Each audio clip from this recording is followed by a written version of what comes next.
Wake up, wake up. It is Friday, February the 7th, the final Friday before the final Sunday of the NFL season. Super Bowl 59 is just around the corner.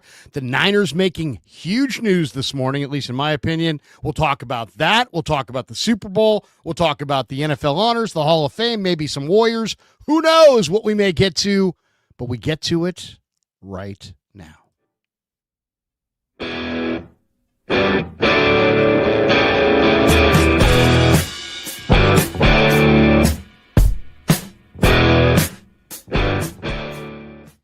Wake up, wake up. We're brought to you by Sam's Chowder House. Thanks so much for coming on by. Damon Bruce, Larry Krueger with you. Hit like and subscribe, our good friends. And as Larry said, we can now measure Super Bowl week in hours. We are 3 days away from Chiefs and Eagles. And even though I can't root for either of these teams, I think we're all rooting for a good game, a competitive game, something that gives us a fourth quarter, maybe even another overtime. And that's what the NFL is going to need if they're going to break last year's games rating records. That, or, Taylor Swift is going to have to fall out of a luxury box, which would be an international news event around the Super Bowl. So we'll see what happens.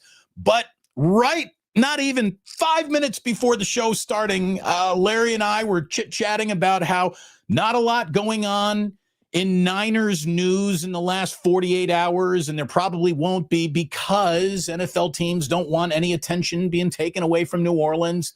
And right as we said that, Tom Pelissero tweeted the following, Larry. Longtime NFL coach Gus Bradley is joining the 49ers coaching staff. Bradley, who is 58 years old, had Robert Saleh on his staff in Seattle and in Jacksonville. Now they're reunited in San Francisco. Bradley was the Colts defensive coordinator this past season. What his actual role will be with the 49ers is in that, we don't exactly know, undefined, nebulous right now, but Gus Bradley is involved with the 49ers coaching staff, and that doesn't sound like a bad idea to me at all, Larry. What do you think?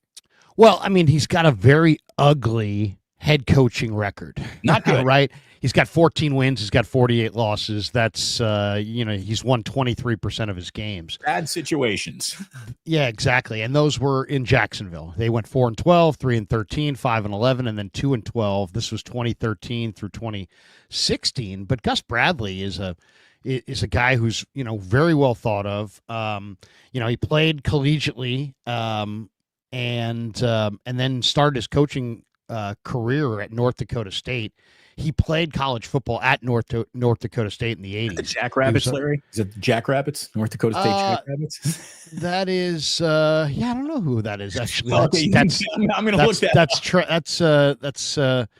up. No, the Bison. The Bison, right? Okay, sorry. This is Trey Lance, North Dakota State. So, anyway, he helped the Bison win championships in 84, 87, 88. He also played safety. He was a punter. He was a 4-time academic all-conference player, got his bachelor's degree. Then he got his master's degree there in 1992. So pretty smart guy, and then started at North Dakota State as a GA and worked his way up to, defensive coordinator. First NFL job was Tampa as the linebacker coach in 06, 07, and 08. Was Seattle's defensive coordinator during the Legion of Boom. I mean, 2009 through 2012. He left to become the Jaguars head coach in 2013, and then became the Chargers defensive coordinator after that failed head coaching deal, 2017 through 2020. Then was 1 year as the Raiders defensive coordinator. Then he went to Indianapolis. And it's kind of interesting because he was hired by Frank Reich, and then they dumped Frank Reich for Shane Steichen, but Shane Steichen kept Gus Bradley. So Bradley, was there for two different regimes, and now he's out in Indianapolis. And, here's the bottom line on this, Damon. There is no cap for coordinators. There is no cap for coaches. And if you can have a really star-studded cast of excellent coaches, there is no downside. There is no there's no like, that's money you can't spend elsewhere. Nope. Every dollar you spend is just independent of everything else, and there is no cap. The only thing that I think you'd need to worry about would be the too many cooks in the kitchen scenario, but it doesn't feel like that's the operation that the 49ers run, that Kyle Shanahan has set up. There is one clear voice leading the conversation. It is Kyle's. And, the fact that Robert Saleh wanted to come back when he still had other head coaching opportunities, I think is a sign of a healthy coaching staff. I mean, it really is. Guys often don't want to go backwards or look backwards unless they're comfortable with it. And look, what does this mean for, Brandon Staley? I don't know if it means anything, but it's harder to see Brandon Staley involved in the future with Gus Bradley now being added this morning. So, well, I mean, and this is the Niners. I mean, this is the Niners going way, way back. I mean, let's just go back to the last time the 49ers, I don't know, let's just say, since it is Super Bowl week, won a Super Bowl. Why don't we go back to that year? That was 1994, and that team's head coach was George Seifert. George Seifert was a defensive guy, but he brought in Ray Rhodes as the defensive coordinator, and that was already a staff that had Bill McPherson, John Marshall, and others. So, the bottom line is, you know what? If you can bring in a great coach, you do it. And I think Gus Bradley is an outstanding defensive football coach. Last year was kind of a weird setup, right? Because you had Brandon Staley, who had done the job before and done it at a really high level, but then had failed miserably as a head coach in his most recent stop. And then you had Nick Sorensen, who was the hand-picked guy who was on the staff the year before, who the players kind of requested, who Shanahan wanted to go to because of continuity, largely because he hired Sorensen way late in the cycle after the Super Bowl. There weren't a lot of other good candidates out there. So you had a weird pairing, right? You had a guy with a resume and a guy with, who was handpicked. And to me, we can blame Staley, we can blame Sorensen. I don't really blame either of them, to be completely honest. I really don't. Defense in the NFL is so much about athletes, which is why when John Lynch and Kyle Shanahan took this thing over in 2017, they didn't start drafting offensive guys for the most part. I mean, they drafted Kittle, but for the most part, they said defense. Reuben Foster, Ahkello Witherspoon, Solomon Thomas. They didn't take the right defensive players, but they went defense. They try to get athletes on defense. So I think the Niners are at a position now in history where they, again, need to replenish their athletes on defense on all three levels. But, Damon, either way, I like having another good established coach, and the fact that Saleh, who has some heft, has some weight as a former head coach in his own right, and a guy who was pretty much given a free rein. I think Brant Boyer was brought here by him. I like the fact that Saleh is signing off on this. Yes. I guess I don't have any concerns because he's signing off on it. Exactly, Larry. And that to me is, I'm not saying that there's a separation of church and state, and that's how offense and defense are going to work. But I think Kyle Shanahan has told Robert Saleh, that's your side of the ball. Do what you need to do to get us back to right on that side of the ball. Make the hires you want. You're going to help us in the draft room. We're going to probably prioritize a pick or two for you to make sure that you got what you need from a coaching standpoint and from a player standpoint. I like the move. It's a Robert Saleh move. How about this? If Saleh wants it, there's no reason any 49er fan shouldn't want it, right? No, totally. And I'll say this, there's one other wrinkle on this that might be fun to watch. The Niners will be looking for probably one, if not two quarterbacks, right? Maybe a veteran, maybe a rookie, but they're definitely, I think it's safe to say that it's probably likely that Dobbs and Brandon Allen are moving on. Maybe not Allen, but definitely Dobbs. I think both, right? You have Tanner Mordecai, you have Brock Purdy. There's been some rumblings about guys like Case Keenum or Joe Flacco as a veteran. But Gus Bradley's son, Carter Bradley, is a pretty good quarterback. He really is. Started at Toledo, finished at South Alabama. He's on the Raiders, I think, practice squad or bench right now. I'll be interested to see if the Niners make an effort to bring Carter Bradley in. He's a good quarterback. I mean, he really is. He's Gus Bradley's son. So if that's the reason why He's they made the move, it's a terrible move. no, that's not why they made the move. But I mean, 6'3" quarterback, big hands, really good player at South Alabama. If you're just looking for a guy to add to your room, he would not be a bad guy. I'm not saying that this precludes that or this is a precursor to that, but we'll see. Hey, speaking of added to the room, Larry, last Wednesday, I should say, we do our show. We got our good friend John Lund doing his show around the same time. John Lund could not book his own son for his show because he's on ours. What's going on?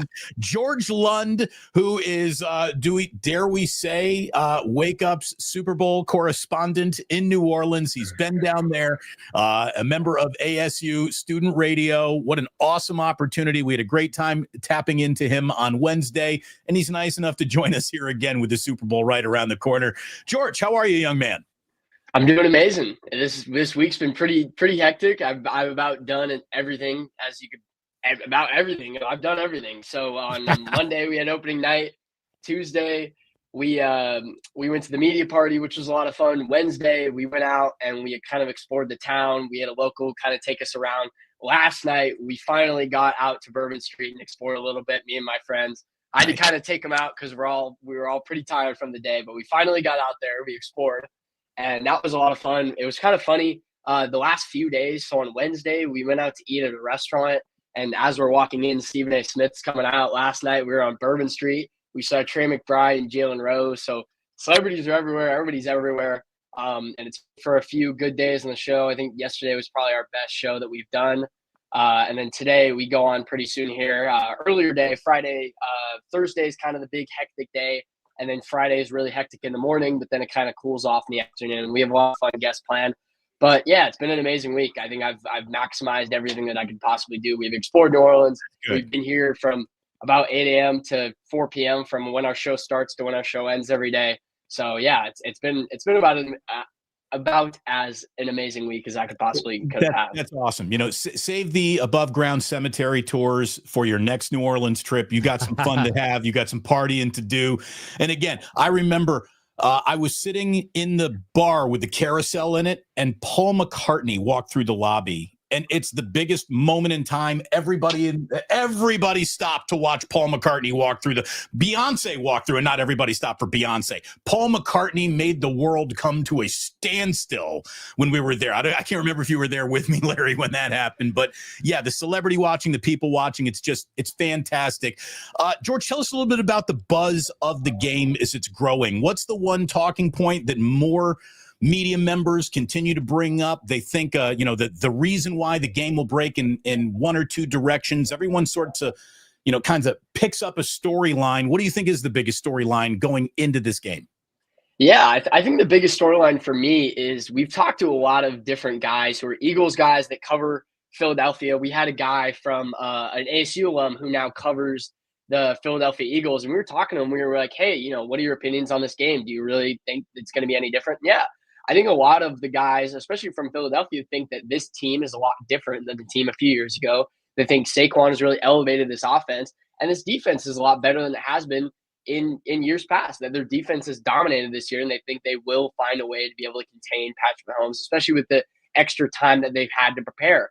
So I think a lot of people are really confident about the Eagles, and I think it's a really similar situation to a few years ago when, funny enough, when Patrick Mahomes was playing Tom Brady, and that you just can't. Some guys feel that you can't cheer against Patrick Mahomes. I will say that as much as similar to how you couldn't cheer against Tom Brady, you can't cheer against Patrick Mahomes. So I think a lot of people are also, they think the Eagles are the better team on paper. They think the Eagles should have the upper hand, but at the same time, it's really hard to cheer against Patrick Mahomes or root against Patrick Mahomes because they do just find ways to win football games, no matter what the scenario is, no matter how much the odds are stacked against them. And yeah, that's been a lot of the main talking points. And I think everyone's kind of funny enough, everybody's pretty Super Bowled out by the end of this week. I think I've heard about every different take that you can hear throughout the week, but it's made for a really fun week. And yeah, I was just downstairs right now, kind of exploring who's here. Every day it's been someone different. So yesterday was a really hectic day, but then probably today was the first day that I've seen Jameis Winston, Drew Brees, a few guys like that around the lot. So yeah. Jameis Winston, by the way, has been driving people around New Orleans while singing to them. I don't know if you saw I any have seen footage some of of those that. videos. That is He's had awesome. elite. And that guy's incredible. I'll say this, man. I think something happened last night that is going to dramatically affect Sunday and Super Bowl Sunday, and that is Patrick Mahomes finished behind Jared Goff in the MVP voting. Patrick Mahomes is the Michael Jordan of the NFL. He's he might be the second best player of all time. He's only won 2 MVPs. He's the best quarterback in the NFL. His team had an incredible year. And yet, Josh Allen wins the MVP. Lamar finished second. Barkley finished third. Joe Burrow finished fourth. Goff finished fifth. Mahomes finished sixth with a gaudy record. I just think that he's going to use that for what it is, which is just pure motivation. You say I'm not the best. Well, you know what? Super Bowl Sunday's 2 days from now, and I think I'm going to go out there and show everybody I am the best. If I were the Eagles, I would not be feeling very good right now. Let me ask you, though, who do you like in this game, George? Because I'm looking at some numbers from Spags or from Warren Sharp on Spags. Spags, Super Bowl 23, or 2023 Super Bowl, Spags versus the number 1 run offense of the Niners, and he held them to 3.6 yards per carry. The Niners' longest run was 11 yards. Go back 2 years ago against the Eagles, Spags against the number 1 run offense that Philly brought in. He held them to 2.6 yards per carry, and their top running back to 16 yards total on 7 rushes. He's so good at taking away your run game. Is he the wild card factor? Is Spags going to be the difference between these two teams? Are the Chiefs going to win because of Spagnuolo?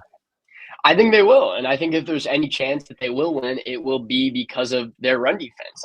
They haven't really passed the ball that well in the playoffs. Jalen Hurts has torched, Saquon has torched every defense on the ground. And that's really where their offense starts. If they can establish the running game, it opens up everything else across the field. And I think in the past few years, they've done that really well. And last year, I remember thinking the Niners were unstoppable. I didn't think anybody could beat them. But we see year after year that the Chiefs ended up coming up with a game plan to be able to prevent what these teams use so well against other teams. And I think that's going to be the key to success is, can they stop Saquon Barkley? Can they keep Jalen Hurts from escaping the pocket? I think that's 100% will be the game plan for them, is stopping them on the run and forcing Jalen Hurts to throw the ball. And in the past few years, they've done that really well. Like I keep saying, I remember watching the game last year, and I think there's no way the Niners can lose this game. They're so much more talented. The stars of this team, I think Patrick Mahomes, his time is up. Not his time is up necessarily, but I thought that they would have their number last year, and they just didn't. And I think that's a similar situation this year. But it's just so hard to root. It's so hard to root against the talent that the Eagles have. Patrick Mahomes is just he's so good at winning football games. However that may be, 150 passing, whatever it is, he does anything to win. So I really don't know who I have in this matchup just yet. I think I really do have to think about it a little more. I think it's a situation where it's like you look at Brady and you say you can't root against Brady. I just can't root against Mahomes.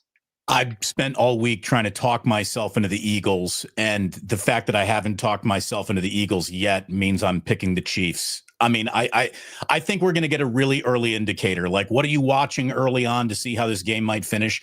If the Eagles' offensive line is literally blowing the backs out of the Chiefs' defensive line early in this game, if Barkley is around 35, 40 rushing yards at the end of the first quarter and he's on track for a 100-yard day, maybe it's the Eagles. But unless I think he's eating big chunks of yards early and you're looking at a physically dominating Eagles offensive line just throughout the entire day, I don't think it's going to happen. You brought up those Warren Sharp stats, Larry. Those are the same stats that I saw that absolutely sold me. The Chiefs just are going to figure this out. Spagnuolo is going to figure this out. I think the most important coach in the game outside of Spagnuolo is Vic Fangio. Well, this is what really made me like the Chiefs. Patrick Mahomes, in his career against Vic Fangio, is 8-0, whether it be Fangio head coach or Fangio the coordinator. Vic Fangio, as a defensive coordinator, has never walked off the field with a win against Patrick Mahomes. And I just don't see that starting in a Super Bowl. if the name of the book that we were reading about this era had to be titled something, it's going to be titled The Patrick Mahomes Era. It really is. And I don't think the Patrick Mahomes era ends with him losing that chance to three-peat first team ever. So I think it is in the stars. It might be in the referees' plans, tinfoil hat, put it on if you want to. I'm leaning Chiefs. I have to. I don't want to. I think I have to, though. It's tough because we've all watched so much football, and it's like it almost doesn't matter what level we're talking about. The team that runs the ball and stops the run typically wins, right? And Kansas City, I'm looking at some of the numbers here. Only 3% of Kansas City's running back runs have produced explosive gains. It's the worst in the NFL. They've got two key running backs, but the NFL average is 4.4 yards per carry. Pacheco has gone under 4.4 yards per carry in 6 of the last 7 games. Kareem Hunt's gone under 4.4 yards per carry in 7 of the last 9. So they're asking the question, how many plays does Reed waste on running backs or running the ball if they struggle? I think Philly's going to be able to run Barkley at Kansas City a little bit. I just don't know if Kansas City is going to be able to run Hunt and Pacheco at Philly at all. And that's my big concern. It's like, what if Kansas City I kind of like Kansas City because of Mahomes and Reed, but how much can you love Kansas City if it's just Mahomes and they really can't run the ball? And I think there's a very high likelihood that they won't be able to run the ball, and that could make this game a little bit more of a crapshoot, a little bit more of a dice roll than maybe some of us are thinking right now. I agree, and I think we'll know pretty early out of the jump how these two teams will end up matching up against each other. I think this could be a low-scoring game. I think this could be a high-scoring game. Because if Saquon comes out and they're establishing the run really early, that opens up so much for them. But at the same time, the Chiefs have shown in these big games that they are sometimes second half teams. Against the Eagles, they were down. Against the Niners in that early Super Bowl, they were down and they find ways to adjust in the second half. So the Eagles will have to find a way to play throughout the game that adjust to the Chiefs' adjustments. But I think it really does go both ways with this game. I think there's a million different factors that go into it. The coaches on both sides are just so good. The talent on both sides is just so good. I don't think there's a clear indicator of who I really think is the runaway favorite. I really do think this game could go either way. George, a lot of people don't know that the biggest dirty secret around media in the Super Bowl is a lot of media comes in for media week, but doesn't actually attend the game. Are you going to the game? I am not going to the game. So okay. that is part of it, is that I'm Yeah. here. I'm here for the entire week. So I've been here since Sunday. Monday through Friday is Radio Row. That is the extent of my trip. Sadly, ASU cannot get us into the game. We don't have that high of clearance. So we're just doing the radio that leads up to it. That's awesome. I will say as much as it sort of stinks not going to the game, I think I've definitely maximized this trip and made it worth my while. And I wouldn't give this up for the world. So it's been an amazing opportunity.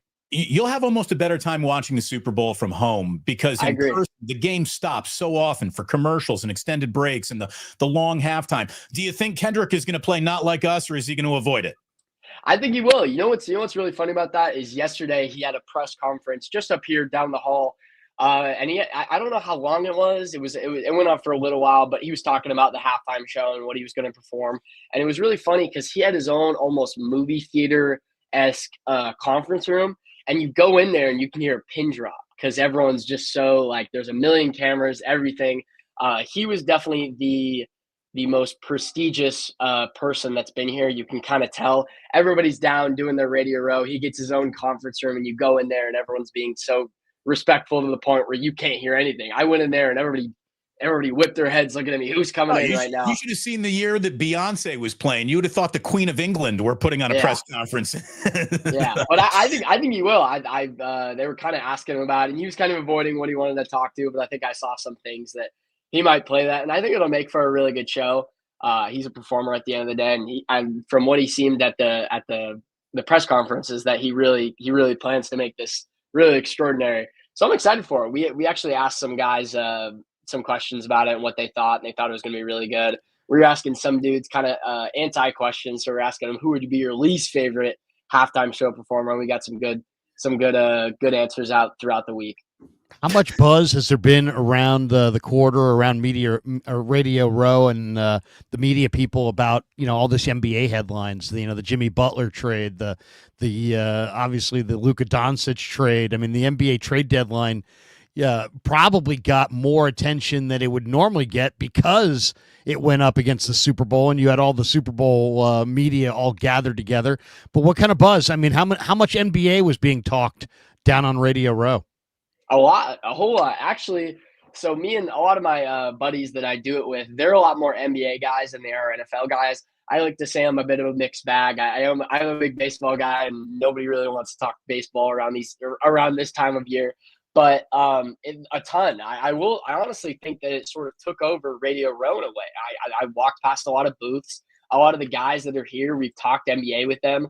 Our Blaze Radio included, we've talked a whole lot of NBA. I mean, the trade deadline finished just yesterday, and this was maybe the biggest in terms of just quantity and quality trade deadline that I've been a part of in my entire life. So we had to do a whole lot of talking about the trade deadline, where certain teams line up, where they look for the future, what certain teams' direction is. So we talked a lot of Warriors, we talked a lot of Jimmy Butler, we talked a whole lot of Lakers, a lot of Mark Williams, a lot of Luka Doncic.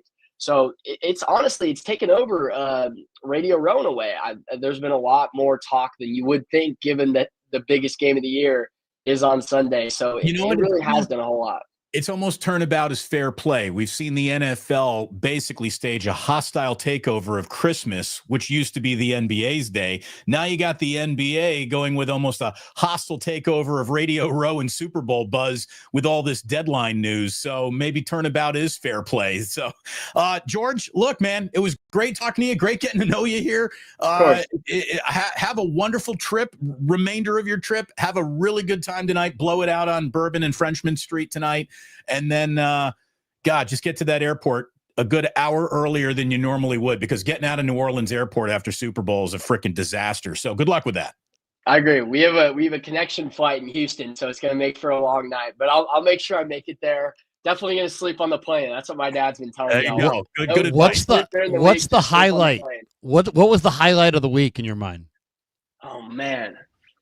Maybe Bourbon Street last night. I will say that it was just a weird experience just walking the streets. I mean, yes, we went on Sunday, but it just wasn't anything like it was last night. I will say that they definitely have it really, really secured. That's probably the most police and military I've ever seen on a street.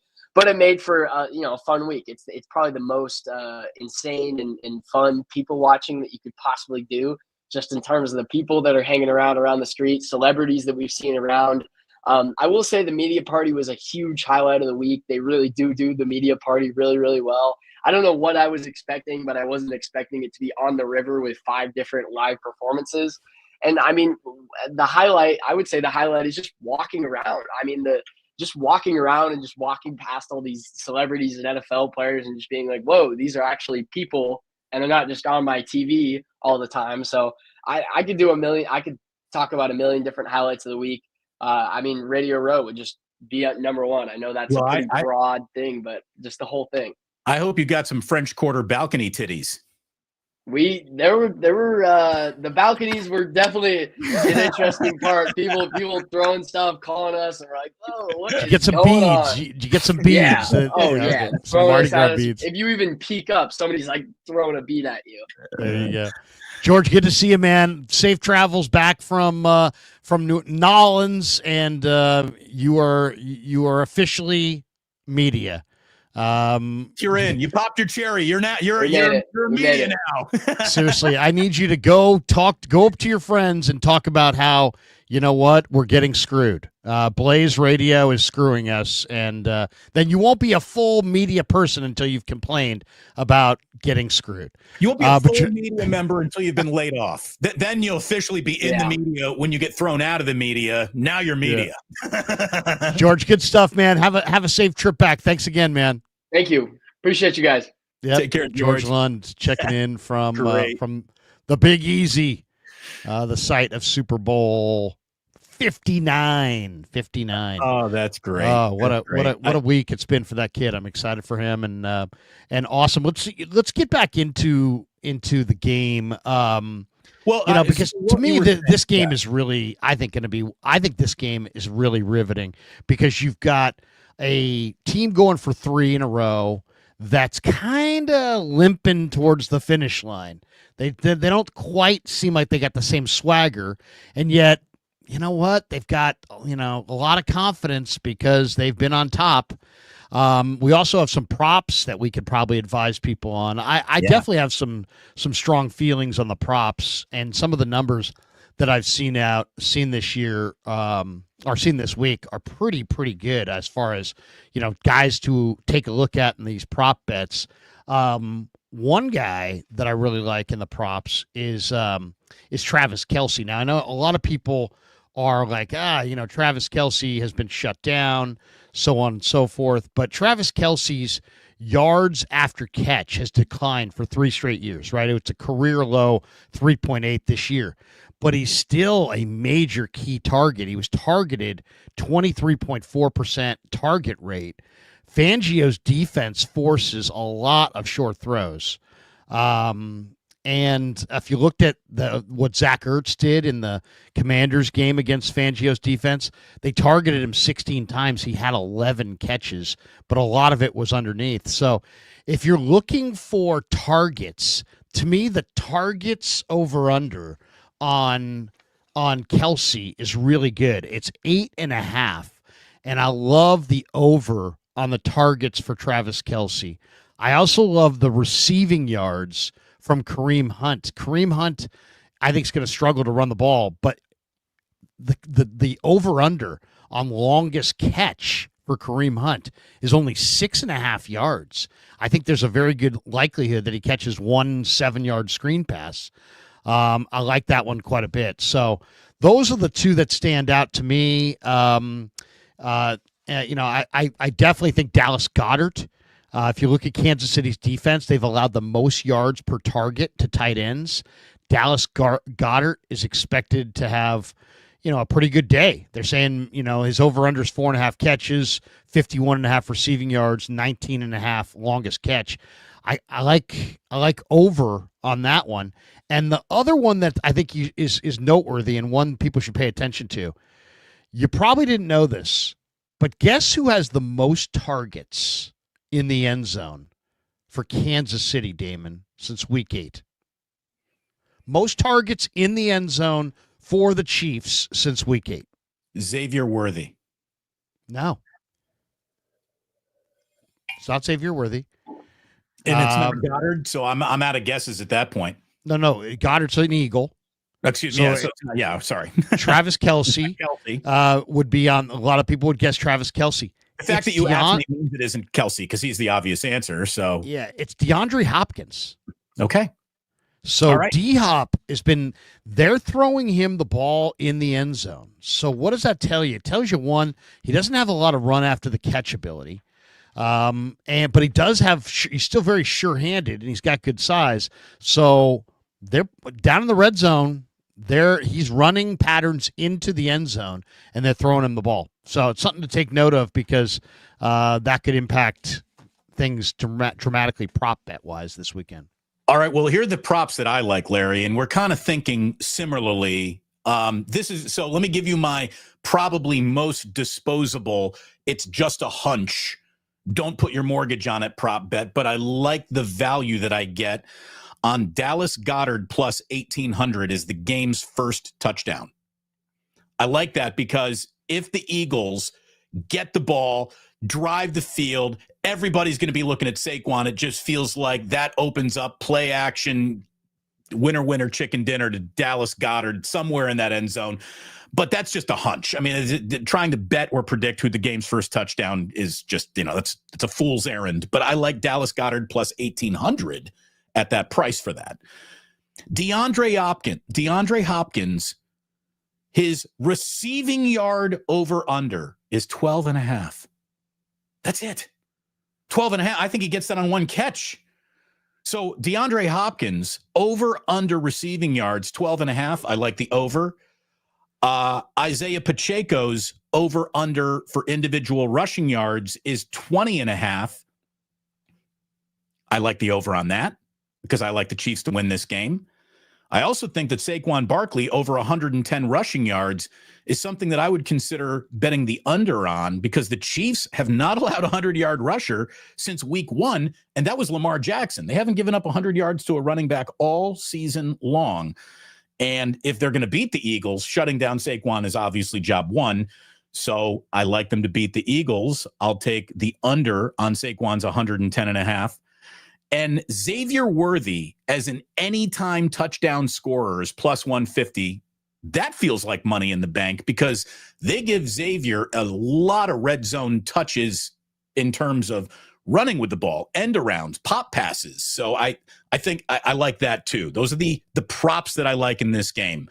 The other one's a good one is the Saquon Barkley under on the receptions and on the receiving yards. He's topped only 2.5 catches just once since week 12, only 5 times all season. His 10.3 target share is ranked 13th among all running backs in the league. The under on receptions is risky if Philly is winding up playing catch up because they'll probably be throwing the ball. But if you like Philly to play this game with a lead or if it's close, they don't throw the ball to Saquon, and I think a lot of people really feel like they do because if you look at the number for the receptions and for yards, they're pretty high. So the numbers say that really in the last couple months the Eagles don't throw the ball that much to Saquon Barkley. So that might be one that you might want to go under on what Saquon Barkley as a receiver. So I want to bring up this comment from Sean Brennan, who says Spags will do what he does best, which is take away what you do best. They're going to sell out against the run. Expect McDuffie to lock down Brown. Hurts and Smith will have to beat them. And I agree with that. And Larry, you snuck it in while we were talking to George Lund. I want to come back to it because to me, it's the fact that made me stop trying to convince myself the Eagles were going to win this game. And look, the Eagles could still win this game. They're a very good football team. They're well-rounded. I like them a lot. What you had to say, what Warren Sharp shared, Spagnuolo against the 49ers' number 1 rated rushing defense or offense in the Super Bowl destroyed the 49ers running game. He did that against Philadelphia back in 2022. He takes running games and reduces them to you have to abandon them, basically. And the fact that Mahomes is a perfect 8-0 against Fangio, that just to me, that's all I needed to know. That's all I needed to know. Really looking at this game, Larry, I got to make a prediction. It's Chiefs minus 1.5 just about everywhere. I think it's Chiefs 31, Eagles 24. I like the Chiefs to win the game. I like the Chiefs to cover. I like the over to hit. And that's the way I will be betting this game. I think it's Chiefs. I think it's Mahomes stamping his rightful place in the conversation of greatest of all time, just a handful of seasons into his career. And it really is. I think at the end of this weekend, the who's your greatest quarterback of all time conversation gets a little smaller. Like, maybe John Elway's harder to find in that conversation because Patrick Mahomes has replaced him. And now it's really Tom and Joe and Patrick instead of Tom and Joe and John. I don't think John was there. There were people yesterday arguing that Eli Manning has better numbers than John Elway. And he got slighted yesterday. John Elway's not number 2, definitely not number 3. I mean, look at it this way: he's definitely not far away from it. I mean, he's a top 5 quarterback, I think, of all time. John Elway. I don't know about that. From a physical prototype and specimen. Remember, this is a guy whose success was taken away from him because Dan Reeves was running Sammy Winder 35 times a game when he had John Elway as a quarterback. I mean, it was. John Elway single-handedly lost Super Bowl 24. He was atrocious. It was all on him. He was terrible. He fired balls into the turf. He fired balls into the air. The only 2 Super Bowls he won were in the twilight of his career on the strength when he got a running game. Davis. He finally got Terrell Davis. Yeah, but dude, Elway was He's great. He's great. He's a great player, but I'm just saying he's not the third best quarterback of all time, in my opinion. And the people who wanted to argue for Eli Manning yesterday were busting out all kinds of look at him compared to John Elway stats. I'll say this though. Maybe one of the things that I think one of the things to watch in this game is Jalen Hurts against Spags defense. Can Spags force Hurts to hold the ball? It's interesting because you look at Philadelphia, and against them, they've given up against their offensive line, which is sixth best in pass blocking. They still have had the number 2 highest pressure rate generated against them. So the last time Hurts played Spags, 2023, Hurts was sacked 5 times. He threw a pick, and he had no passing touchdowns. So, the one thing about this game that's interesting to me is that I don't think Kansas City's as good as the team that was against Philadelphia 2 years ago. Their defense might be a little bit better, but I think their offense is definitely worse. And then I think the Eagles' defense is definitely better than it was, but I think their offense is definitely worse despite the fact they have Saquon Barkley. So they have Saquon Barkley, but if you look at the Eagles' offensive numbers 2 years ago compared to their offensive numbers this year, I think it's safe to say that they had a better overall offense and that they were going better offensively 2 years ago. So we'll see. We'll see if Saquon is the difference or not. You mentioned Xavier Worthy. His stock has been going up. His target percentage last 5 games, 29%, 27%, 24%, 25%, 28%. 62% of his receiving yards are coming after the catch, though. The Eagles are giving up just 3.9 yards after the catch to wide receivers, third best in the league. So, if the Eagles can shut down Xavier Worthy after the catch, that will be a huge factor in this game because he's really good after the catch. I had Joe Fortenbaugh join me yesterday, and I asked Joe what his favorite bet of this Super Bowl was from a prop standpoint. And I'm looking for the damn number and the odds, but he really liked Trent McDuffie anytime quarterback sack. The guy's got a corner. He likes a corner to sack the quarterback. Yeah, Spags only brings the corner blitz as an extreme surprise. Oh, so he uses it against Philadelphia a lot, though. McDuffie has 4.5 career sacks. 2 of them are against the Eagles. Wow. So that's, again, Fortenbaugh's always looking for the thing that, he says that no one else says. But I know that Spagnuolo is going to dial up exotic blitzes. There's absolutely no doubt about that. So I could see a corner coming. I could see McDuffie get fired like a bullet at Jalen Hurts. And let's see what Jalen Hurts' mobility is. I mean, it looked pretty good in the NFC title game, but that's a guy who's still dealing with a little bit of a knee. And we'll see. Jalen Hurts, if the Eagles are going to win this game, I think it's because Jalen Hurts played to an MVP level more than Saquon Barkley did it. I think Jalen Hurts is going to have to win this game if the Eagles are winning this game. Wow. I think there'll be some complaining. The Chiefs' biggest penalty weakness is false starts and offensive holding. Those 2 calls made up 49% of their penalties this year versus like 38% for the Eagles and 38.9% the league average. So well over the league average. The Chiefs' biggest issue is false starts and offensive holding. But the NFL historically calls these less in the playoffs. And obviously that benefited KC, in the last couple of years. We'll see if it benefits them again. That will be a big one. If the Chiefs get called for a bunch of false starts and a bunch of holding penalties, that could sway the game to Philadelphia. If they don't, then that could sway the game to Kansas City. Right? We know that that's not happening. If the preponderance of calls in this game go against Kansas City, that would be like the first time all year that has happened. So I don't know. But you never know. You never know. I mean, it's the biggest game. There's an awful lot of people that have made that a talking point this week. By the way, if you looked at the numbers on Jalen Hurts' stats when he's pressured and when he's clean, they're just unbelievable. His out of 37 quarterbacks when pressured, he's 37th in success rate, 37th in EPA per attempt, 33rd in quarterbacks, or 33rd in sack rate, and 32nd in yards per attempt. I mean, that is amazing. Kansas City is 6th overall in defensive pressure rate in quarters 2, 3, and 4. So they put a lot of pressure on the quarterback after the first quarter. And Hurts has been horrible against pressure. So to me, that seems like an overwhelming thing right there. A major angle on this game is just, and that's why I think Hurts deal with pressure. I think Spags is going to unload the bucket of blitzes on him.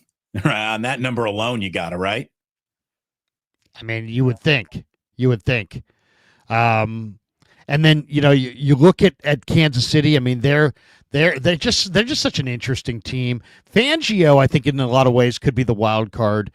He never gives up a lot of big plays. He kind of forces everything to be in front of you, which is kind of why I like the under, because I like the fact that Fangio doesn't give up big plays. His defense doesn't go over.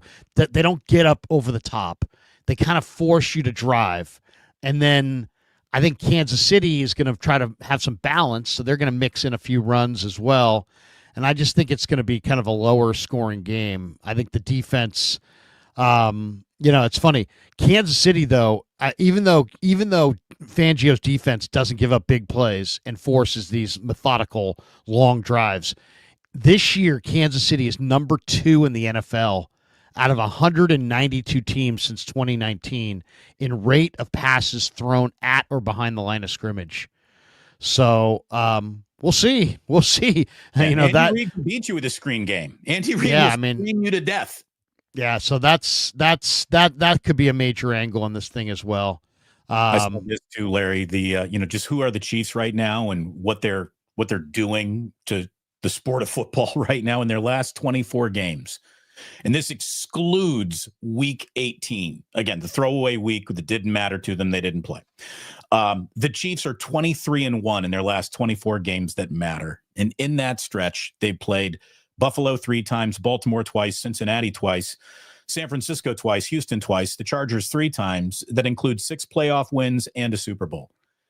I mean, they're just cooking in every single big game and big situation that they've seen for the last 3 calendar years, basically. They are so freaking easy to bet on because they just keep on, they check the box. Did you win that game? All the time. They really do. And, the all-time greatest quarterback, blah, blah, blah, all-time greatest dynasty, I don't know. There's a lot to debate. There's a lot of history. There's been a lot of really great teams. But here we are. We are at a stretch.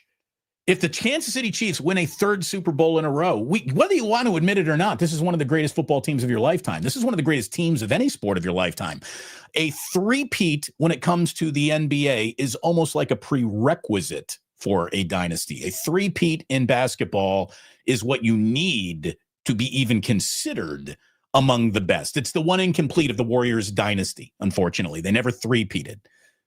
They got 4, but they never three-peated on the way to those 4. So, okay. Hockey basically does not matter. We don't track who wins anything. Just does not matter. Baseball 3 in a row. It's happened. What, the Yankees did it? Larry, did the Yankees do it 3 in a row? Yankees won in 96, 98, 99, and 2000. So I guess they won 98, 99, 2000. Okay. It's happened in baseball. It's never happened in football. And that is the ultimate. We're the first team ever. It's the greatest 3-year run in team sports history for the Chiefs. At least that's the argument Chiefs fans will be making. And it'd be hard to tell them that they're wrong if they do this. So, and in that run, I don't even know. Remember, in that run of 3 in a row, there were 4 AFC title game appearances before that. That's extraordinary. The Niners won 84, right? They won in 84. Mm-hmm. They lost in 85 to the Bears, which was one of the epic teams of all time. Mm-hmm. The 86 Giants, one of the epic teams of all time. 87, the Niners went 14-2 and got upset, but they were the best team in the regular season. 88, they won it all. 89, they won it all. And 90, they came one fumble away from going back to the Super Bowl. That was probably the best team I've ever seen. So the Chiefs the are already 24 Super Bowl 24. Joe Montana led Niners were the best team in football. They were the deepest team in football. The Chiefs already are in a little uncharted territory. There's no team that's ever reached 3 in a row. There's no team that ever had the chance. No, excuse me. Wait, no, I thought the Dolphins reached 3 in a row. They might have, but they did not win the first two. No. There's never been a team to step up to that first tee of the Super Bowl with 3 in a row available to them on their drive. This is so we're already in a little bit of uncharted territory with Mahomes and the Chiefs and Andy Reid. And again, are we a little sick of them? Is there some fatigue there? Sure. But at least make me sick of something that is legitimately great. And not that anyone is going to feel better about losing Super Bowls, but maybe a Niner fan will find the Super Bowl losses to the Kansas City Chiefs just a tiny bit more digestible if they really do pull this off. Kind of an interesting thing if you look at 2 factors. One, the surface. It's an artificial surface. They're more and more rare. The Eagles this year, 5-0 on the turf. And they're giving up an NFL low 11.6 points per game on the turf, which is a faster surface. So that's interesting. That could be advantage Eagles. The other thing that could be advantage Eagles is that the Eagles run a lot of 11 personnel, right? They 3 wide receivers. They've gone to it in the playoffs 81% of the time. The Chiefs' defense has struggled against 3 wide receivers. In fact, Kansas City's defense is 29th in EPA per pass and 24th in yards per carry since week 9. So they've struggled against 3 wides. That could be a major advantage. Now, I'm looking at the run defense splits against 11 personnel, and it's pretty staggering for Kansas City. Against 2 tight end sets, they're number 3 in yards per carry. They're number 7 in EPA.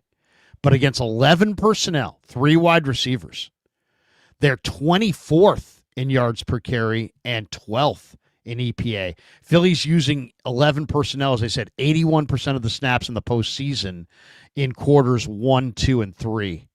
And Saquon Barkley is gaining 6.9 yards per carry out of 11 personnel. Put that in comparison or put that in perspective, he averages 5.2 a carry out of 12 personnel, which is 2 tight ends. 2 tights. 6.9 out of 3 wides. So that right there is interesting. If Philly gets to 3 wides, they may be able to run Barkley with some success at Kansas City. And if they get into a 3 wide deal, Kansas City that does not have L'Jarius Sneed anymore. He's in Tennessee now. They do have McDuffie, and they do have some outstanding defensive backs, and they're really well coached.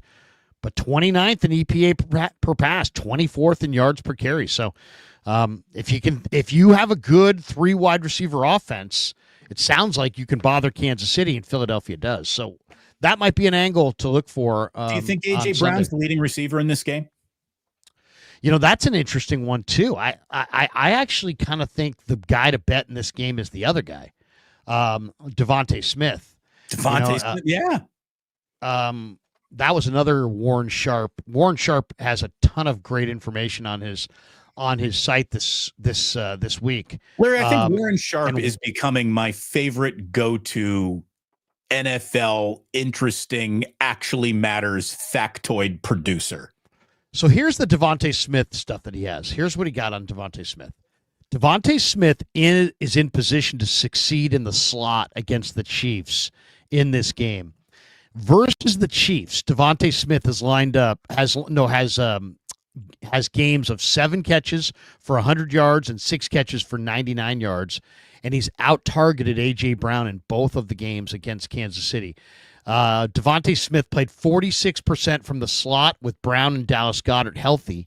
52% of the catches by wide receivers against Kansas City come via the slot. A.J. gets the attention, but will Devontae be the key? That's the question he's asking. I kind of think that the Devontae Smith over on receptions, targets, and yards is probably the way to go. If you're gonna bet wide receivers in this game, don't bet AJ Brown. Bet Devontae. I mean, based on these numbers, at least. Speaking of numbers, will this game break viewership records? Last year's Chiefs win over the 49ers was the most watched Super Bowl of all time. That had the sexy brand of the Chiefs being the team of the moment, one of the all-time brands of the 49ers in the Super Bowl, all the interest that comes with them. You had Taylor Swift, you had Las Vegas, you had a game that went to overtime, like the perfect combination of what it takes to be the most watched television show of all time. It averaged 123 million viewers throughout the game. In order to top that, Larry, I mean, this game is going to need a close fourth quarter. It's going to need overtime again. It's going to need an event with Taylor Swift at some point. I mean, I think there's a chance, but I wonder if true, legitimate, and it feels like the NFL is almost a little bit worried about it, the way that they've sort of had talking points against, referees favoring Kansas City. The whole "I'll never watch football again" boycott lasts until about kickoff every single time you hear it. But I wonder if this is going to actually affect a rating at all. I mean, I bet you this: it's no worse than the third most watched Super Bowl of all time. No one's boycotting Super Bowls, no matter how tough they talk. No, I mean, why? Why would you? I don't. What would be the primary reason to boycott this? Because I'm angry at NFL officials. I think the game is rigged, is what so many people are saying. No, I mean, I do think that if there are dubious calls that go against Philadelphia and hand Kansas City or Mahomes automatic first downs in key situations, that people will say fix. There's no question about that. They'll be complaining. They'll be complaining. Yeah. The first time that flag erases a Mahomes turnover or a first down for the Eagles, the Twitter's going to buzz. What did you think of the awards last night? Did you watch NFL Honors last night? Didn't really watch any of the awards. I was watching Warriors and Lakers more than anything else. The Josh Allen. Sorry to hear that. Yeah, really. That was a brutal game. Josh Allen winning the MVP while Lamar is named first team All-Pro is, a lot of people are talking about how that's a little illogical. I could see why that vote got split if you thought of giving Lamar your offensive player of the year instead of his MVP consideration. I mean, to me, I really think maybe the MVP of the league was Saquon Barkley. So I don't even know if they got the decision right, but I really don't care about these things. I saw that George Kittle was honored for his salute to service and his dedication to, the United States military and how good he is to those folks. I'm glad that he got recognized for that. Saw that Eric Armstead, former 49er who's done a ton of charity work up in Sacramento, be named the Walter Payton Man of the Year. Good for him. Eric Armstead is a true heart when it comes to giving back to his community. He's done a lot already. In his new location in Florida too, apparently. So, just good feelings all around, I guess, for that. I really don't care about the NFL MVP debate as much as some other people do. I mean, I just, the numbers kind of show that it really should have gone to Lamar. I mean, Josh Allen they played head to head. Lamar's team won. Josh Allen was better record-wise, 13-4 to 12-5, and he had 12 rushing touchdowns to only 4 for Lamar. But completion percentage, Lamar; passing yards, Lamar; passing yards per attempt, Lamar; passing yards per game, Lamar; passing touchdowns, Lamar, 41 to 28; interceptions, Lamar. QB rating, Lamar; rushing attempts, Lamar; rushing yards, Lamar; rushing yards per attempt, Lamar. I mean, he outplayed Josh Allen statistically, and they gave it to Josh Allen. I don't really care, but that to me is what stood out to me. The other one, I felt like Zach Bond got screwed. I mean, the Eagles were great. He came out of nowhere. He had 110 solo tackles. He had 177 total tackles, 3.5 sacks, 3 fumble recoveries, 2 interceptions, and it goes to Patrick Surtain. I mean, I don't know. I don't know about that. I think I would have given. I think I would have given. Patrick Surtain. I think I would have given Zach Bond the Defensive Player of the Year. I also think Jamar Chase probably has a pretty good, argument that he should have gotten Offensive Player of the Year. I know Barkley won it, but man, I mean, you look at Chase had historic Triple Crown season. He had 127 catches. He had 1,708 receiving yards. He had 17 touchdowns. He was the best in all these categories. How do you get better than the best in all those categories? Coach of the Year, Vikings, Kevin O'Connell. No argument there. Offensive Rookie of the Year, Jaden Daniels. No argument there. Defensive Rookie of the Year, Jared Verse. No argument there. Joe Burrow for the Comeback Player of the Year award, I guess. He was fantastic for sure. Snoop Dogg was horrible last night, though he did have one great line. He goes, I've been a football fan for a long, long time. He said, I mean, I remember when the Cowboys were good. He goes, I remember back when the Chiefs were bad. He said, and I remember, what was it? Bill Belichick's girlfriend wasn't even born yet. Oh, when he dropped that one. And that was epic. That was epic. So now, was Bill there with his girlfriend? Was he? Yes. Yes. Yeah, he was sitting in the first row. So that was unbelievable. And she is very, very young. Also last night, the Pro Football Hall of Fame class of 2025 was announced.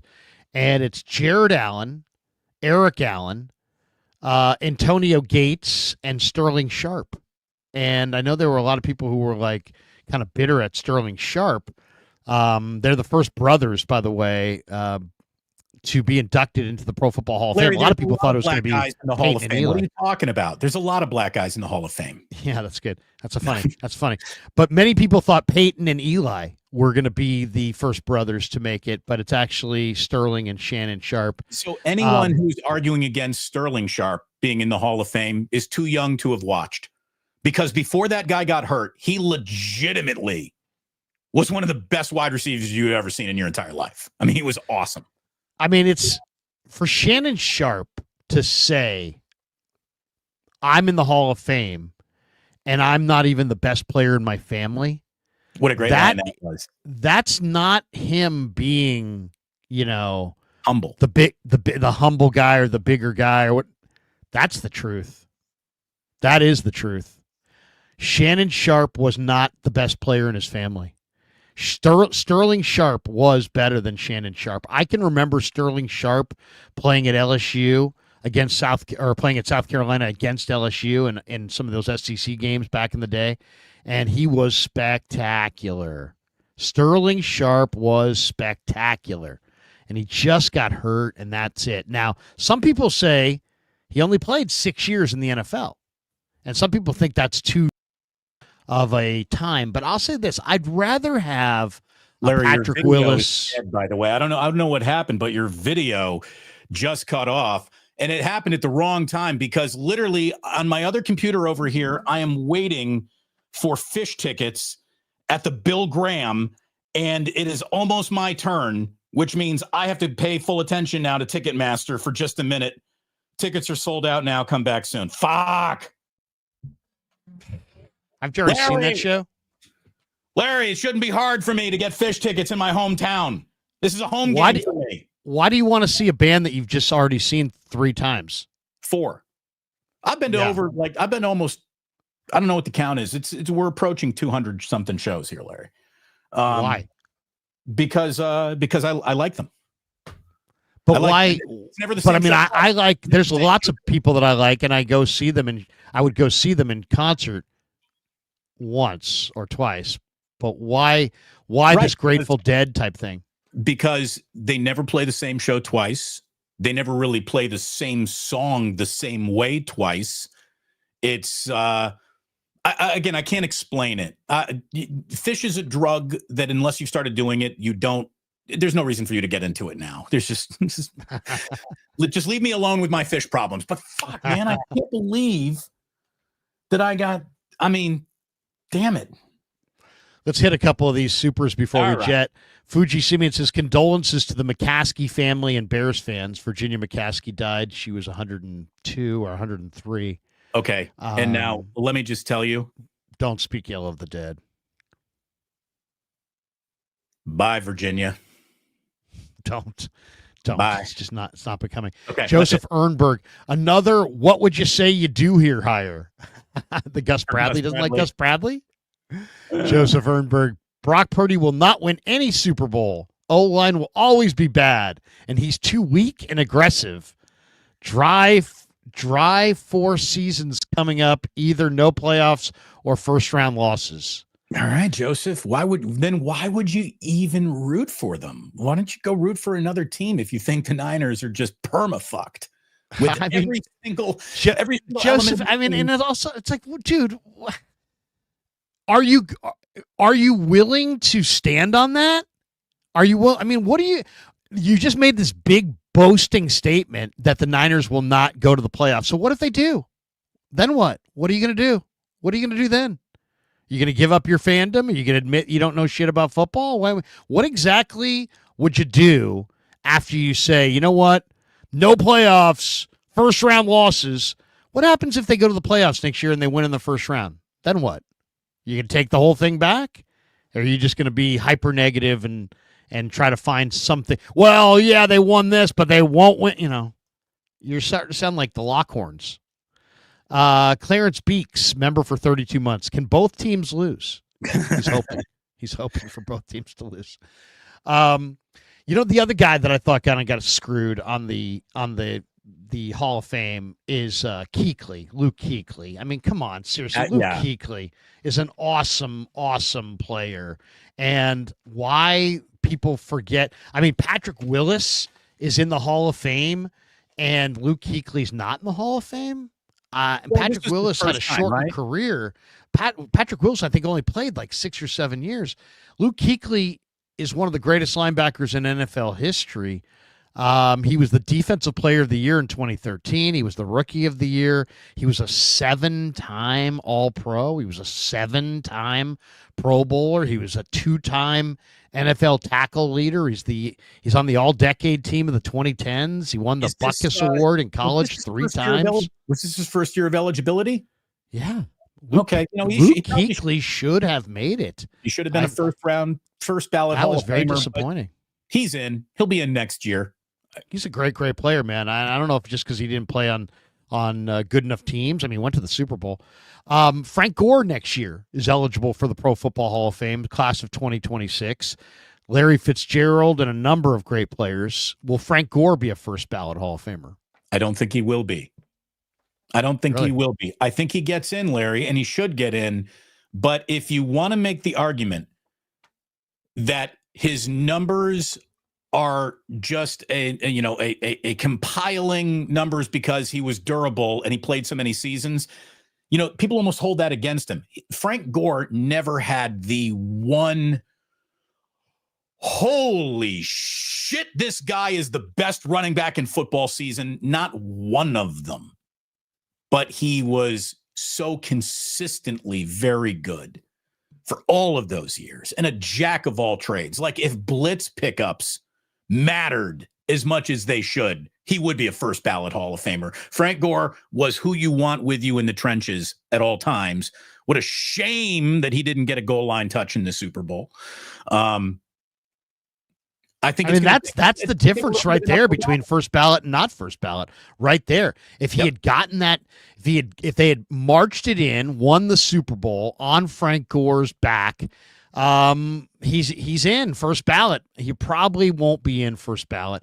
I'll say this too, as a 49er fan who watched every single game of Frank Gore's career and every single game of Roger Craig's career, Roger Craig was better. Roger Craig was the better player. I mean, there's just no doubt in my mind. Frank was an awesome blocker, but Roger was a better blocker. Frank was a decent receiver. Roger was a way better receiver. Roger was a better player on better teams and has lesser numbers than he should have had because he played so long with Jerry Rice, and Jerry needed the ball. And Roger was a really easygoing guy who didn't need the ball. He just was all about the W. So Rodgers' numbers have been suppressed by playing with Jerry Rice, and there's only one football. I love Frank Gore, and he's tremendous, and he tore both Achilles or both ACLs before he ever got to the NFL, and still played forever. I mean, it's just he's truly an amazing physical specimen. I used to joke with Gary Radnich all the time. Frank Gore's a better human being than us, and he used to just always be like, "No, how could you say that?" I just meant that this guy's. I mean, how many guys can tear their ACL in college in both legs and then go on and have any NFL career, let alone the kind of career that he had? Years or It's whatever. just unbelievable. Yeah. I mean, could you imagine if you bought a car that it had been in like a major accident or two major accidents in like the first 5,000 miles, and you got that car to run to like 210,000 miles? That would be like almost unheard of. And that's Frank Gore. So I love Frank Gore. He's got tremendous career.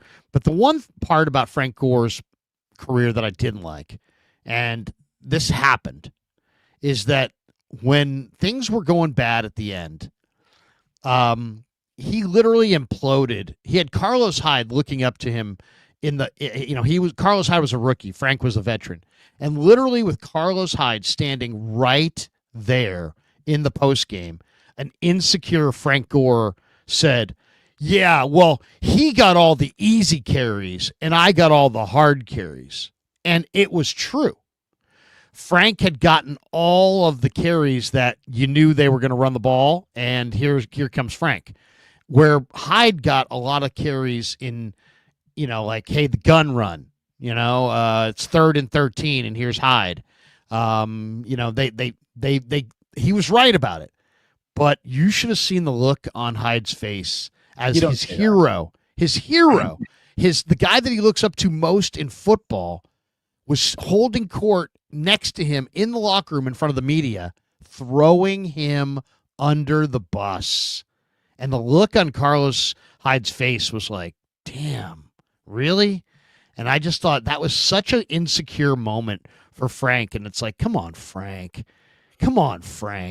That was bad. Yeah, and I mean, it's one unbecoming moment in an otherwise, he never said the wrong thing career. And that's just desperation holding on to the end, really, I think. I just think it's sad. It's sad. It just kind of shows that some guys are fueled by insecurity. And that's a big driving factor in some guys' careers. But I still think he belongs in Canton, but I believe that Roger belongs there first. And I think that most Niner fans would agree with me. And Rodgers now, maybe out, not. Right? Maybe younger Niner fans who didn't see Roger. But just remember this. The greatest Niner team of all time may have been the 84 Niners. In their biggest game, Super Bowl 19, Roger Craig was the MVP. They gave it to Joe Montana. Roger Craig in that game became the first running back in the history of the Super Bowl to score 3 touchdowns in a game. And he still didn't get the MVP. So, it's just Rodgers' greatest moment was overshadowed and forgotten because of Joe. Rodgers' worst moment has never been forgotten and ended their run for a three-peat. And I just feel like it's a little bit held against him. It's totally held against him. And also Jerry's workout that people, Jerry Rice, that was Rodgers' workout. It was Rodgers' workout that Jerry copied. And then Jerry, because Jerry's Jerry, all of a sudden it became Jerry's workout. Right. We're sprinting up hills and fucking Morgan Hill, right? I mean, yeah. It's amazing. We've talked an awful lot about how the 49ers had their bad year that they just had because of a totality of blown draft picks sort of catching up with them. Yeah. This happens to other teams in other sports. And because today, Larry, now that we've had the NBA trade deadline come and go, it's buyout season. Ben Simmons is going to be bought out by the Brooklyn Nets. He's already, I think, going to talk to the Clippers. He's going to talk to the Cavaliers. Bruce Brown, I think they're saying maybe comes to the Warriors. Yeah, there's some interesting names that maybe will be added to the Warriors here. I really don't know. But I thought this was really interesting because you and I have talked so much about how blowing draft picks will set you back or at least prevent you from going where you hope to go. And let me talk about blowing draft picks, but Sixers style. Between 2014 and 2017, the Sixers drafted 2 players with the first overall pick and then 2 other players with the third pick. Those 4 players, Joel Embiid, Jahlil Okafor, Ben Simmons, and Markelle Fultz. Those 4 players have combined to play a grand total of 36,000 career minutes in a combined 33 career years. Just to let you know how unavailable that really is, Allen Iverson himself played 37,000 minutes in 14 years. So, you draft guys, whether they're talented or not, if they're unavailable, they ain't helping. And if you really look at how close the Sixers have been, yet remaining still as far away as they are, it's those handful of picks that undid them. The same way the handful of picks that the Niners blew year after year, these premium first, second, third round picks, it's caught up with them.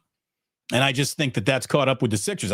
All the Ben Simmons news, I thought that was really interesting today. We haven't talked any at all about the Jimmy Butler trade for the Warriors. What do you think of it? I'm curious, but I'm really not that impressed by it. And getting older is not the direction I thought that they really needed to go in.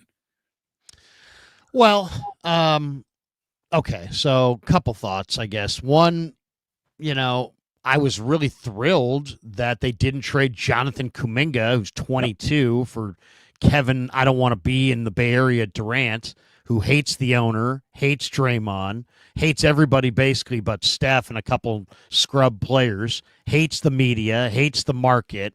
The Warriors, they acted like, hey, by the way, did anybody want to check with KD to see that he wanted to have this reunion? They just assumed, oh, he wants back. No, he doesn't. He didn't want any part of it.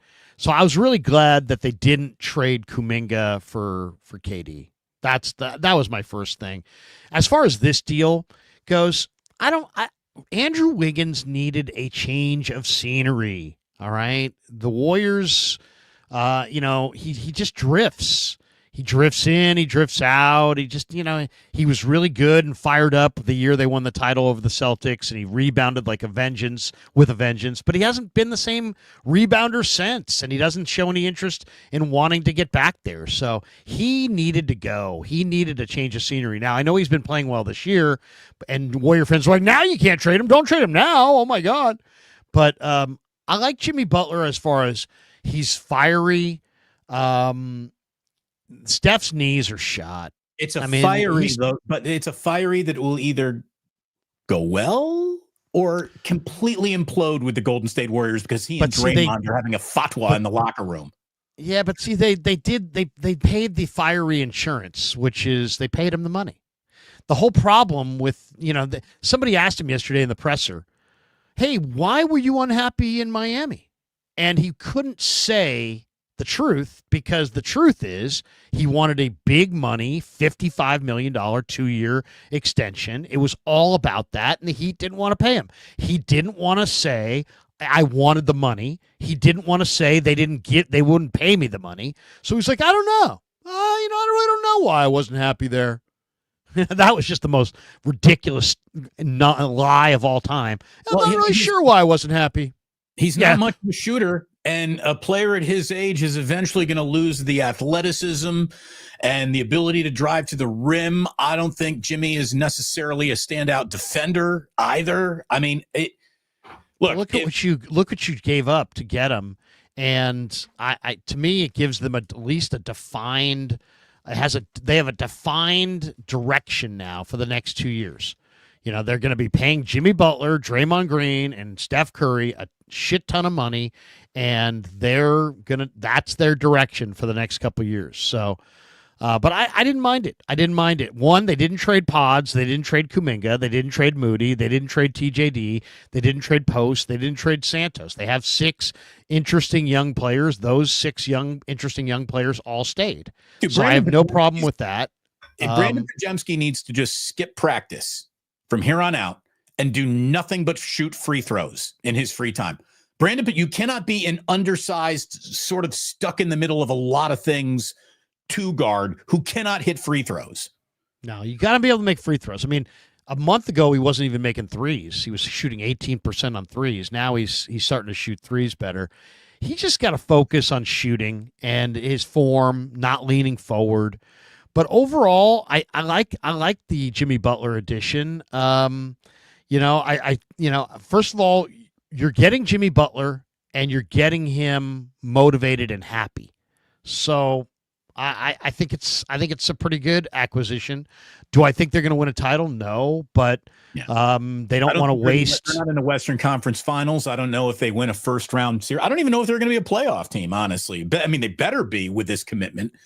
He's a winner, though. This guy's a winner, and I loved what he said too. He's like, I'm a winner, but I haven't won the ultimate, series, the finals. So he's a motivated. He's a guy who's a winner. He's tough and he's motivated. You know what? And I'm excited. Isn't that Chris Paul again? I mean, No. This guy's got way more left than Chris Paul. I mean, Chris Paul was 38. Chris Paul played well for the Warriors. It wasn't like he didn't play well. Not really. He was a turnover machine, and he did the opposite. But he played well. I mean, he played well for them. I mean, they won games. I mean, he looked pretty good. I mean, I didn't think Chris Paul, I thought was a pleasant surprise in how he played. I wasn't disappointed in how Chris Paul played. I just didn't like the fact that you traded a 22-year-old for a 38-year-old, and I didn't want to see him do it again. But I think that Jimmy Butler will fit in because he'll want to fit in. He says he's happy to be wanted again. He said he's had his family time. He said he's found his joy in basketball. He said he's in shape. I don't know. We'll see. Kerr's greatest attribute is his personality and his ability to manage personalities. So at least that should be keeping things calm in the locker room. Now, do they just have a team that can go out and get buckets? I mean, Kuminga coming back. Look, Kuminga, Draymond. Look at it. For this team to really be a contender, Buddy Hield is going to have to turn into Klay Thompson here. And I don't know if that's going to happen. I don't know. To me, it feels like they're still kind of stuck in the middle, but with an older, more expensive player who might not really be worth the difference in the price point of Jimmy Butler to Andrew Wiggins anymore. I don't know. I don't know about this one. I don't like Wiggins. Wiggins just drifted. I didn't like Wiggins either. I didn't like Wiggins either. Wiggins, just played with so little fire. I mean, this year, 17 points a game, 37% for three. This year, he looked good, but where was he last year? I mean, where was he? If the Warriors needed a dog, they did get a dog in Jimmy Butler. Maybe that dog attitude will carry them. What I want to see, Kuminga coming back and getting 40 damn minutes a night. Oh, I'm so sick of the people ripping Kuminga too. It's like, it's just there's so many people out there who are just absolutely tearing up Kuminga. It's like, dude, he moved away from his parents at like 14. He joined the NBA at 19. He had lived in Africa. To say that he didn't have he had some challenges to try to transition to being a pro athlete. Has it been totally smooth? No. But guess what? He's gotten better and better. His shot has gotten better. He's still I just didn't want to see them move him. And now I don't know. Will they pay him? I don't know if they're going to pay him, but I'd like to see them pay him. I mean, we'll see. Once again, I said it 5 minutes ago. Steph's knees are shot and he's just dangling by a thread. They can't really, I don't know what else they could do. They waited an awful long time. They couldn't wait any longer. I guess it was smart that they didn't wait any longer, but I think this is going to be much ado about nothing, to be completely honest. I think they're going to be competitive. I think they'll be a little different team. They'll be a little fiery, but I still see second round checkout. Fuji said it's going to be a lean season for Bay Area sports until the 49ers start up again with their schedule. I mean, the summer is hardly going to belong to the San Francisco Giants. That's for sure. So, it probably will be a little lean around here, which means you will hopefully be leaning into Wake Up as this show continues to be with you 3 days a week, Monday, Wednesdays, and Fridays at 9 a.m. West Coast time across both the Krug Show and the Plus. And we're going to keep it on going. We're going to have draft ramping up here. We'll be back on Monday to recap the Super Bowl. Let me one more time, Larry, invite anyone who doesn't have Super Bowl plans to come on out to the Halfway Club on Geneva here in San Francisco. My buddy Greg has given us the back room to his bar, which has got a big screen TV. He's going to have food and drink specials. So come on out and hang out. Larry, I don't know if you and Kevin got any plans to come into the city on Super Bowl Sunday. If you do, please join us. And if not, I understand. You know, it's also fun to watch Super Bowls with a six-pack in your family right on your own couch. That's also great. So anyone who wants to come out, though, please come on out. It's going to be a really good time. And it will be an interesting offseason for the 49ers. There's no doubt about that. No doubt. No doubt. Don't know what our plans are on Super Bowl Sunday. I'm definitely doing a Super Bowl post-game show. And we're going to give away a Ricky Pearsall jersey in the post-game show. But no plans yet, but we'll have to kind of see what the family wants to do on Super Bowl Sunday. But that's going to do it for us. I'm going to go live in about 15 minutes or so, about 10 minutes or so with Chase Sr. As he makes his way back in a car from New Orleans back to Houston. So we'll have Chase via his vehicle. He will not be driving, I was told. He will be riding along. So that's coming up. And then I'm filming a segment for the Marty Lurie documentary later this morning. Larry, so I've got the same guy coming to my house on Tuesday. I have been booked for the Marty Lurie documentary. He's going to be here any minute. I'm looking forward to that, too. Anything that tells the world about what a great guy Marty Lurie is all right by me. So yeah, there you go. And then I'm going to be doing a couple more videos today. One on some of these Warren Sharp statistical angles. Tonight, Niners Nightly on KMBR at 6:00. And I'm trying to get Mark Ibanez to stop by because the passing of Dennis Richmond yesterday. Yes. And also Mark, you know, obviously has watched so many Super Bowls and he's a big Niner fan and this and that. So hopefully we'll catch up with Mark. But that's going to do it for us today. Thanks to Sam's Chowder House. Check out Sam's Chowder House. They're in Half Moon Bay. You will not be disappointed by Sam's Chowder House. Go in there, check it out. You'll love it. Have some cioppino, have some lobster rolls, enjoy sit on the patio. There it is right there. The wonderful Sam's Chowder House, great smelling. Go say hi to all the people down there. Get some outstanding seafood. And then thanks to all of you guys in the chat. And that's going to do it for us today. And hopefully, thanks to George Lund for joining us from New Orleans. Yeah, too. Thanks to George for jumping in, man. George, we got great affinity for John, and his son is always welcome here. And I love what I his like enthusiasm. is that he wants to be a broadcaster, and he's getting into broadcasting as a broadcaster. He is not a promoted weekend board op now in like afternoon drive. Like he's actually trying to do it the right way, and I like that an awful lot. Look at you. That does it for us. Have a great day, everybody. Thanks. Get out there and watch the Super Bowl and have some chips, some dip. You know, I'm Trent Baalke, so I got a flat belly. I don't do a lot of chips. I don't do a lot of dip. But you know what? I'm no longer in Jacksonville, and I may chip it and dip it this weekend, Damon. I'm thinking about chipping and dipping and ripping. You know what I'm saying? You know, when I think about the Philadelphia Eagles, I think cheesesteaks. I'm not going to eat a cheesesteak because we keep it vegetarian. And when I think of Kansas City, I think barbecue. I'm also not going to eat any barbecue because me and Tate, we keep it vegetarian, which is why maybe we're going to go to a meat cheese, get a little minestrone. It's a nice little vegetable. It's all vegetables in the minestrone. And then I like the breadsticks too. Or I'll go ahead and I'll get a pie and I'll leave all the meat off of it. It's just going to be sauce and cheese and me and Tate and the Super Bowl. And it'd be lovely, but keep it vegetarian, everyone. You know, I'm going there, and screw your veggie. I'm going with those lemon pepper wings. I'm getting them atomic. I'm going to say I want them Barbieri hot.